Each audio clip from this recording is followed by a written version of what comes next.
5-10-20 कागज पर गाली लिख के दे और अल्पिन फंसा दे, तो अल्पिन काम की है, उसे रख लें और कागज फेंक दें। ये ताकत कहां से आई थी? समीचीन बनाने की कोशिश से। समीचीन बने नहीं थे वो, ध्यान रखना।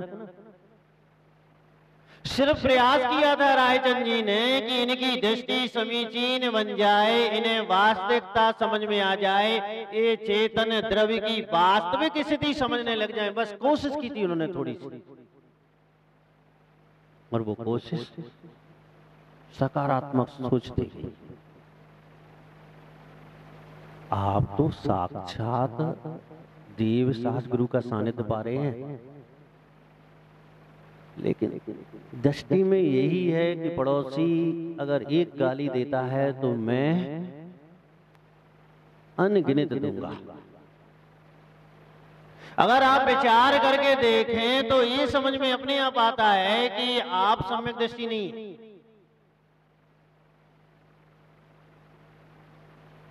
और वो सम्यक दृष्टि नहीं है तो अंतरात्मा नहीं है, और अंतरात्मा नहीं है तो बहिरात्मा है, बहिरात्मा है तो जन्म की कोई सार्थकता सिद्ध नहीं होगी। और इस जन्म कल्याणक से हमें ये शिक्षा लेनी चाहिए, ये प्रयास करना चाहिए कि हमें अपने स्वयं के जन्म की सार्थकता पता पड़ जाए।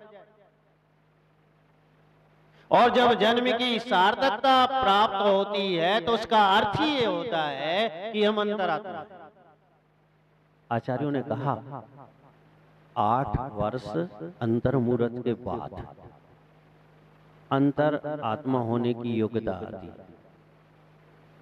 बहू का मोबाइल ले लो, कोई बंद कर दो, स्विच ऑफ कर दो।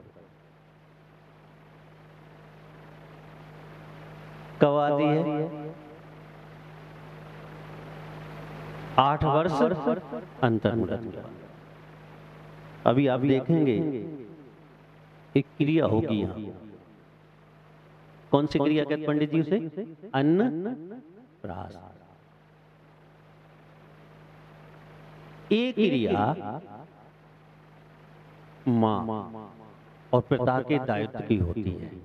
हालांकि तीर्थंकर के संबंध में माता और पिता का संबंध नहीं है, क्योंकि माता और पिता का दिया हुआ भोजन तीर्थंकर बालक नहीं करते, स्वर्ग से आता है। ये दायित्व होता है सौधर्मिंद्र का।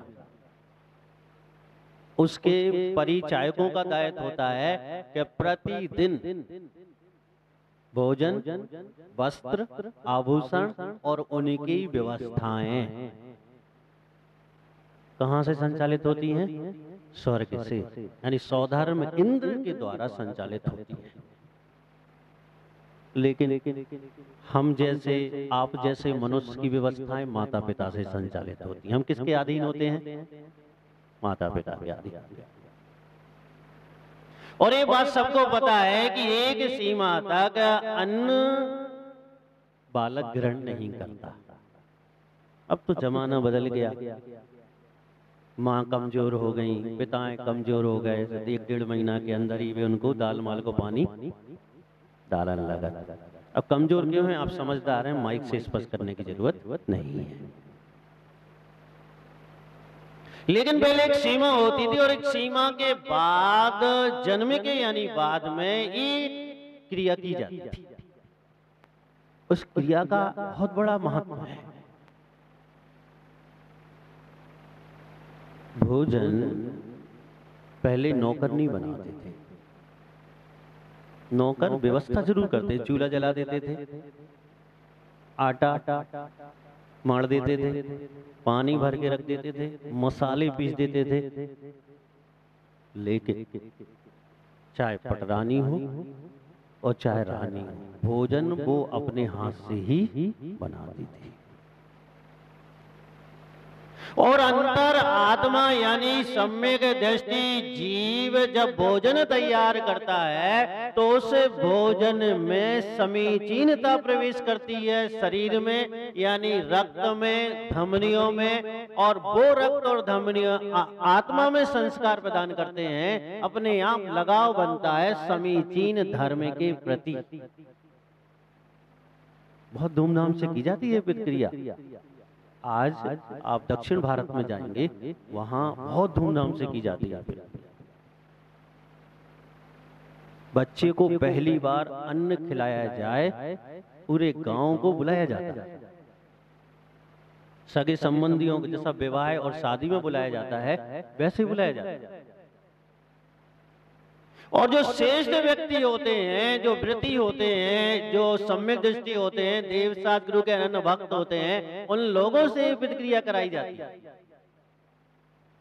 ताकि उस अन्न के माध्यम से व्यवस्थित संस्कार आत्मा में प्रवेश कर सके। और जन्म की सार्थकता संस्कारों से ही होती है, ये बात पक्की है कि तीर्थंकरों की मां ने भोजन नहीं कराया अपने पुत्रों को, लेकिन संस्कार दिए। अब इसका मतलब ये नहीं कि तीर्थंकरों को संस्कार की जरूरत है, नहीं। लेकिन एक बात ध्यान रखना,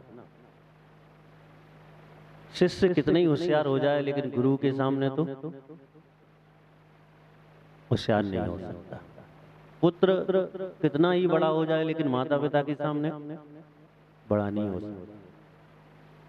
वह तीन ज्ञान के धारी होने पर भी माता पिता से ऐसा व्यवहार करते हैं जैसे वो कुछ जानते नहीं।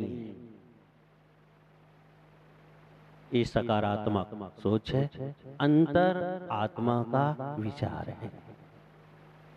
ये वह विचार है जो जन्म की सार्थकता उच्च श्रेणी तक ले जाने वाली है, जो जन्म को समाप्त करने वाली है, समाप्त की ओर पहुंचाने वाली है। ये विचारधारा है। आज के समय तो 3 साल का बच्चा आंखें दिखाने लगता है। 3 साल का तो बहुत बड़ा कह दिया, 1.5 साल का ही हो, मोबाइल मंगा रहा हो, नहीं दो तो चांटा, कुछ नहीं, जो हाथ में होगा और आप खुश हो गए, बेटा कितना होशियार हो गया है। अब जे 20 साल बाद ऐसा होगा, फिर क्या होगा? फिर नहीं कहोगे होशियार हो गया।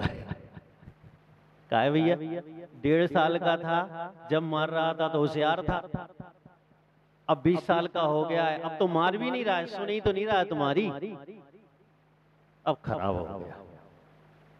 किसने बीज बोया था? होशियारी का बीज किसने बोया? आपने। और इस तरीके से संस्कारित कर दिया, इस तरीके से संस्कारित कर दिया कि वह माता पिता के सामने होशियार हो। सबसे दुनिया में दुर्भाग्यशाली वही माता पिता हैं जिनके पुत्र उनके सामने होशियार हो जाए। सबसे दुर्भाग्यशाली।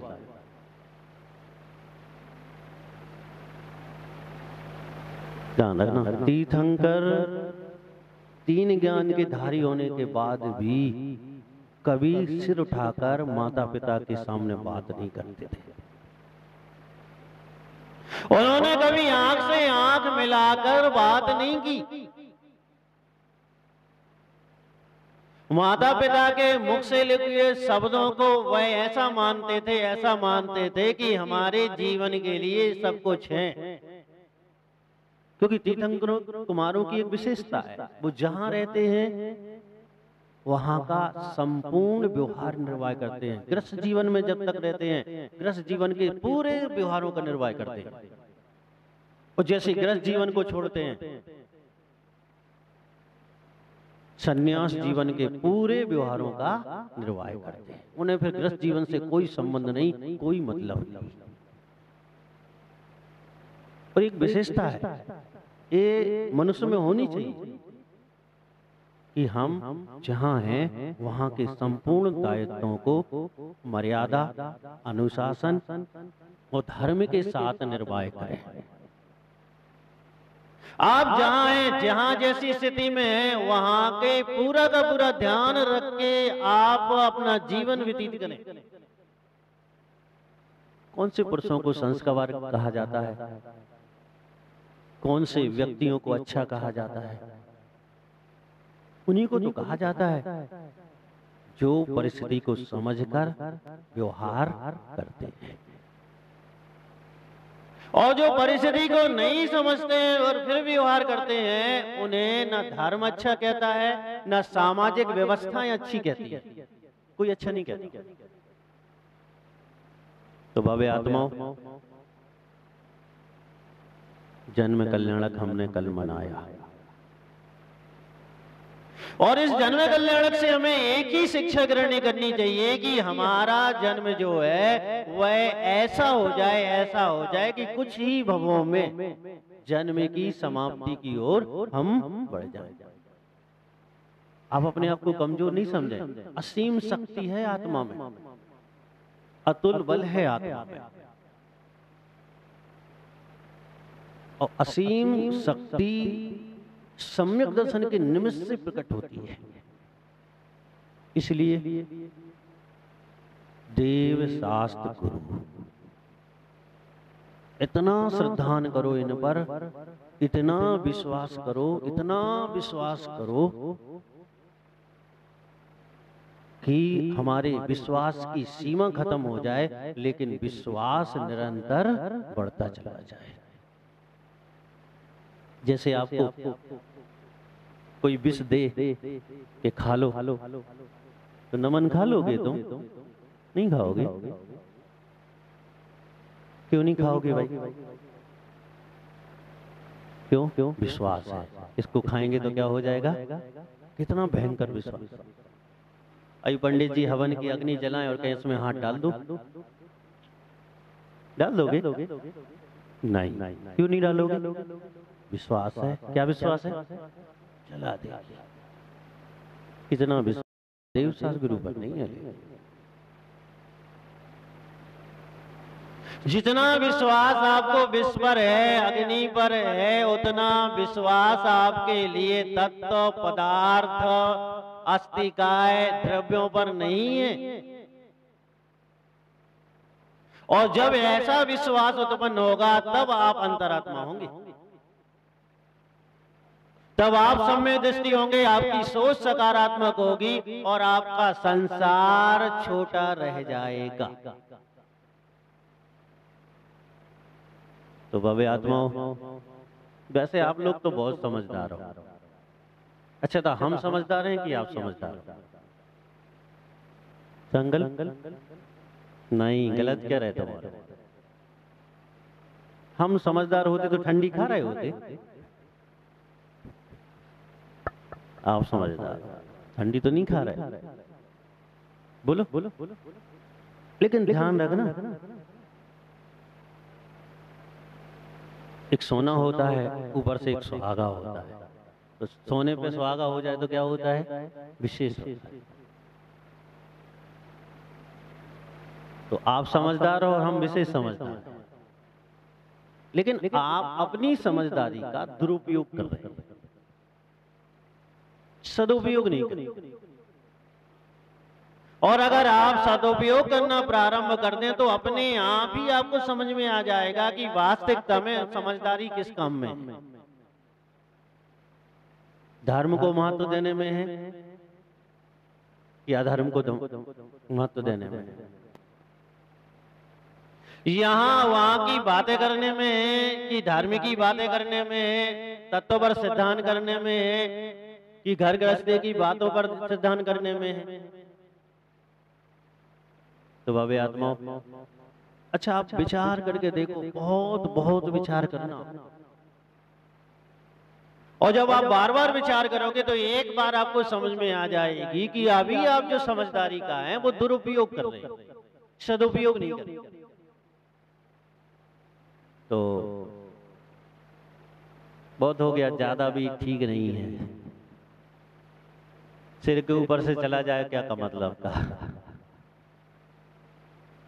हाँ, जो बात अपन को सुननी नहीं हो वो ज्यादा सुनने में खराब लगती है।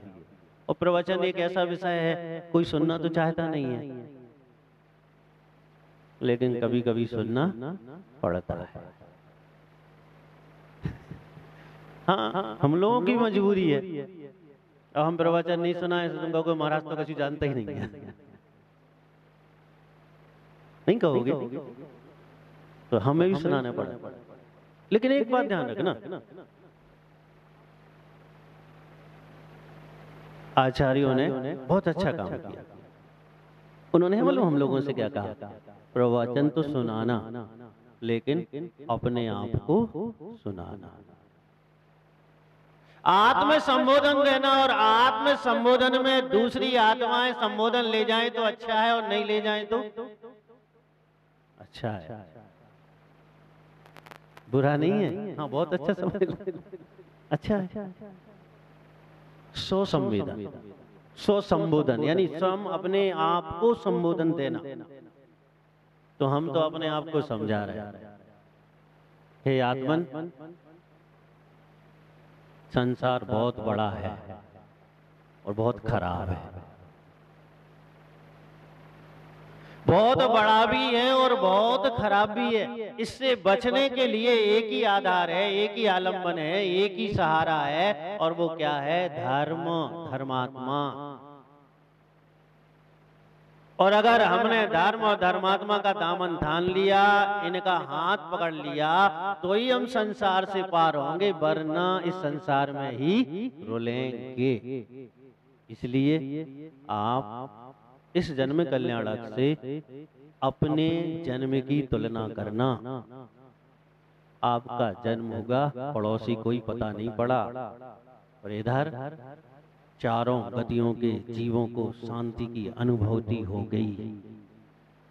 इतना बड़ा अंतर क्यों है? अगर एक बात समझ में आ जाएगी तो तुरंत अंतरात्मा हो जाओगे, क्योंकि आप अंतरात्मा नहीं हुए हो, और अंतरात्मा नहीं हुए हो तो परमात्मा बनने का रास्ता खुलता ही नहीं है। वो हम दोपहर में समझेंगे। जय बोलिए गुरुदेव आचार्य श्री विराग सागर जी महाराज जी की।